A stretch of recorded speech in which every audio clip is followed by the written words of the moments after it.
We've all seen this picture, right? Now, in case you didn't know, the two newspapers that Oswald, if it is Oswald, is holding in his hand are The Militant and The Worker. And there's a couple of problems with this. Let me say first, I am not debating whether or not Oswald actually held a subscription to these two magazines. We know that he did. It's documented. The problem that I have is that these two newspapers and their ideologies are diametrically opposed.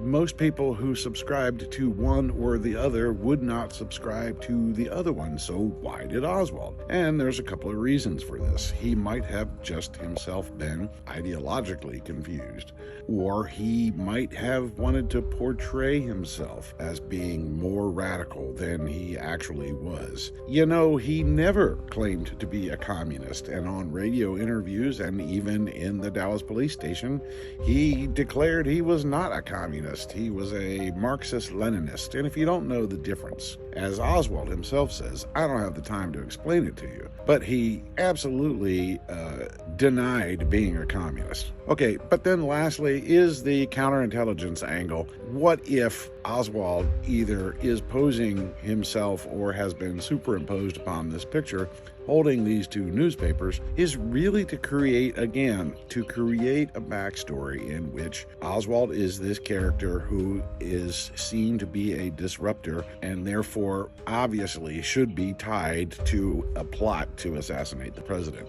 This is just another thing that makes no sense, although I am sure that the 3 or 4 Oswald onlyists that I have that follow this account are going to jump in right away with the perfect explanation, which we should all probably believe and not at all question.